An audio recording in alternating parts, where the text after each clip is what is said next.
Salut les amis. Cette fois-ci, Jérémie, je ne l'ai pas trouvé drôle. Il nous traite de perdrix qui couvre des œufs qu'elle n'a pas fécondés. Qu'est-ce que c'est ça? Mais ce qui m'inquiète le plus, c'est qu'au livre des psaumes, des proverbes, même Luc, différents prophètes, petits prophètes ou autres, nous ont répété la même chose. Mais qu'est-ce que ça veut dire? Je vous lis ce petit texte-là, puis après ça, je vais essayer de l'adapter à comment ça se voit aujourd'hui, ça. Écoutez bien. Une perdrix couvrant des œufs qu'elle n'a pas pondus. Tel est celui qui s'enrichit sur la fraude. Au milieu de sa vie, il lui faut la quitter. Et par sa fin, cet homme s'avère un insensé. Pourquoi tout cela? Trône sublime de notre gloire antique, ô notre sanctuaire, Seigneur, tu es l'espoir d'Israël. Tous ceux qui te laisseront seront confondus. Ceux qui s'éloignent de toi seront couverts de honte, car ils ont quitté le Seigneur, ils ont quitté l'amour, la source de toute eau vive. Guéris-moi, Seigneur, et je serai guéri. Sauve-moi et je serai sauvé, car tu es ma gloire. Les voici qui me crient. Qu'en est-il des menaces du Seigneur? Quand s'accomplira-t-elle? Mais moi, je ne t'ai pas pressé d'envoyer le malheur. Je n'ai pas souhaité le jour de ta catastrophe. Tu connais les paroles sorties de mes lèvres. Elles sont en ta présence. L'objectif, ce n'est pas de te jeter dans l'effroi, toi, mon refuge au jour de malheur. Qu'ils aient honte, mes persécuteurs, non pas moi. Qu'ils soient consternés, eux, mais pas moi. Fais venir en eux le jour du malheur, écrase-les dans un double désastre. Et là, bien oui, mes amis, je vous l'ai dit, ça s'adresse directement à nous, ça. Regardez bien. La perdrix couvrant des œufs qu'elle n'a pas pondus. Est-ce que moi, je ne m'approprie pas le titre de propriétaire, dans le fond, de quelque chose que je n'ai pas pondu? Est-ce que aujourd'hui, je ne suis pas rendu à me donner le titre de propriétaire de terre, de terrain, de boisé, d'eau, d'air? Est-ce que je ne suis pas en train de m'approprier un titre de propriété de ce que moi-même je n'ai pas fait naître? Aujourd'hui, je suis en train de devenir de plus en plus propriétaire même de l'univers. On se dépêche à aller mettre le pied sur la Lune pour faire croire à tout le monde que la Lune nous appartient maintenant. Un peu comme Christophe Colomb l'a fait il y a plusieurs siècles, quand il est venu mettre ses pieds sur l'Amérique. Il a dit, maintenant, l'Amérique appartient au roi d'Espagne, au roi de France.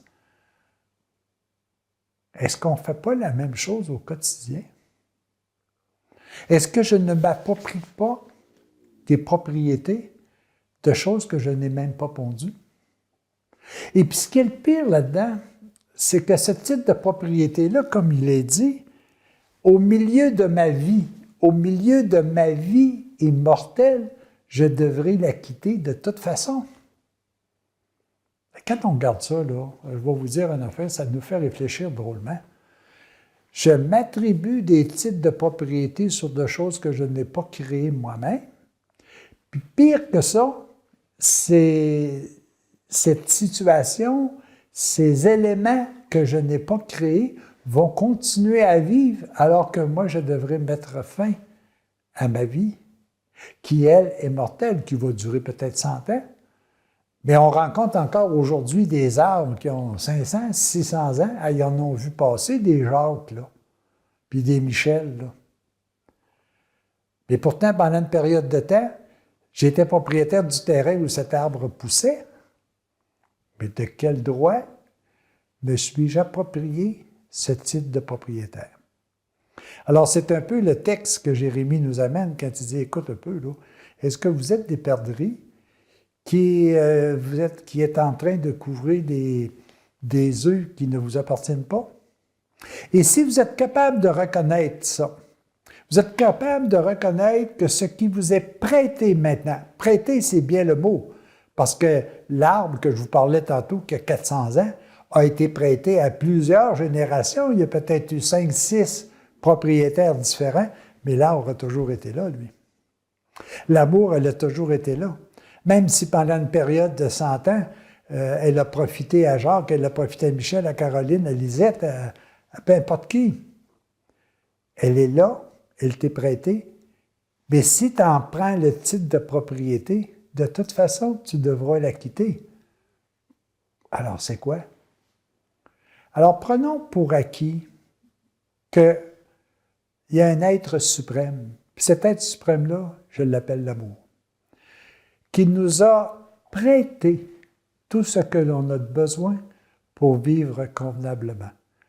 Mais est-ce que, comme la perdrix, nous allons nous octroyer le titre de propriété de quelque chose qui nous est tout simplement prêté? Alors nous devenons hors la loi. Peut-être que, oui, nous sommes dans la loi civile, nous sommes dans la loi humaine, mais nous sommes hors loi divine. Car ces éléments-là sont de toute éternité. Elles resteront plus longtemps que moi je resterai. Et puis malgré tout, je mets fin à plusieurs de ces éléments-là. Je coupe du bois, je souille l'eau, comment je rappelle ça donc? Je terrorise, si vous voulez, l'air. J'habite des terrains que je rends infertiles. Oh, faisons attention à tout cela, les amis. J'espère que Dieu est beaucoup plus charitable que moi et qu'il saura malgré tout nous excuser dans l'immensité de son amour. Ne soyons pas des êtres qui couvrons des choses qui nous sont prêtées. Ne soyons pas des êtres qui s'attribuons le titre de propriétaire de ce qui, en réalité, nous est tout simplement prêté pour l'espace si bref d'une vie. Bonne réflexion, les amis. Faisons l'inventaire. Ça sera, ouais, non? Non, je partais pour dire, faisons l'inventaire de ce que nous sommes véritablement propriétaires. Il n'y a pas grand-chose. Puis le plus beau titre que l'on a, c'est d'accepter d'être les créanciers de celui qui nous a donné tout pour vivre convenablement. À la prochaine.